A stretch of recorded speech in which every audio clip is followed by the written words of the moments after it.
Welcome to Webline. मोलिचिंग की माँ इनान से पूछ रही थी कि मोलिचिंग को हुआ क्या है, वो ऐसे बेहोश क्यों हो गया, क्या ये सब कुछ जिया की वजह से हुआ है। इनान कहता है कि मैं कुछ ज़्यादा नहीं जानता, तो मोलिचिंग की माँ कहती है कि मोलिचिंग लड़कियों के साथ ऐसे ही बस घूमता रहता है, पर लिन वो उससे काफ़ी ज़्यादा अलग है। मुझे लिन की फिक्र हो रही है। ये सुनकर इनान सोचता है कि दोनों ही उसके बेटे हैं, पर लगता है कि वो दोनों को एक तरह से ट्रीट नहीं करती है। मिस्टर मो अभी कोमा में पड़े हैं और इसको बस लिन की फिक्र है। वो कहती है कि हस्बैंड अब हम क्या करें, तो मोलिचिंग के डैड कहते हैं कि करना क्या है, मोलिचिंग और जिया की शादी करवानी है।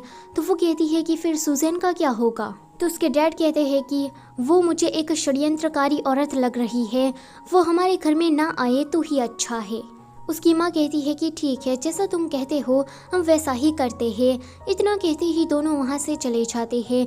उसके जाने के बाद लिन सामने आता है। वो किसी डॉक्टर को कुछ पैसे देकर कहता है कि तुमने जो वो फेक डीएनए रिपोर्ट बनाई ना, तो ये उसके बदले में है। वो डॉक्टर उन पैसों को लेकर कहता है कि अटर्नी मो, क्या आप सच में मोलिचिंग को हटाकर मो ग्रुप के नए सीईओ बनना चाहते हैं। लिन कहता है कि अपना मुंह बंद रखो एंड जितना तुम कम जानो यही तुम्हारे लिए बेहतर रहेगा। और जो हमारे बीच में बात हुई है, अगर वो तुमने किसी को भी बताने की कोशिश की तो तुम्हारी ज़िंदगी कम हो जाएगी। वो डॉक्टर कहता है कि हाँ मैं समझ गया। आगे जिया डॉक्टर के पास जाती है एंड उसे पूछती है कि मेरे डैड को किडनी किसने दी, पर डॉक्टर उसे कुछ भी नहीं बताते। दूर से मोलिचिंग यह सब कुछ सुन रहा था। इनान कहता है कि मिस्टर मो, आप क्या सच में उसे कुछ भी नहीं बताना चाहते। तो वो कहता है कि नहीं, उसे खुद से ही ढूंढने दो। अगर मैंने उसे अभी बता दिया तो वो मुझे थैंक यू के अलावा और कुछ नहीं कहेगी, लेकिन उसे खुद से पता लगा तो उसका नज़रिया बदल जाएगा। वो मुझे अच्छी तरीके से ट्रीट करने लगेगी और क्या पता वो मुझसे प्यार भी करने लगे। दूसरी तरफ चंगलिन जिचियान को पूरी तरीके से कंपनी से हटा देता है ताकि वो आगे चलकर कंपनी में कोई दखलंदाजी ना करे। जिचियान के पास अब कुछ भी नहीं बचा था।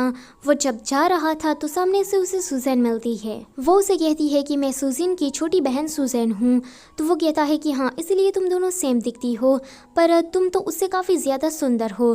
तो वो कहती है कि नहीं, मैं उससे थोड़ी मोटी हूँ। तो जिचियान कहता है कि मुझे मोटी लड़कियाँ काफ़ी ज़्यादा पसंद है। सुजैन कहती है कि आज रात मेरे घर पर तुम आ जाना, मेरे घर पर काफ़ी ज़्यादा टूल्स है।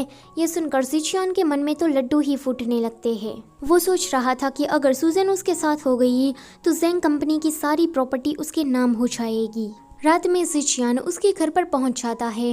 वो कहता है कि बेबी मैं आ रहा हूँ। तो सुजैन कहती है कि आ जाओ। वो कहता है कि यहाँ पर इतना ज़्यादा अंधेरा क्यों है।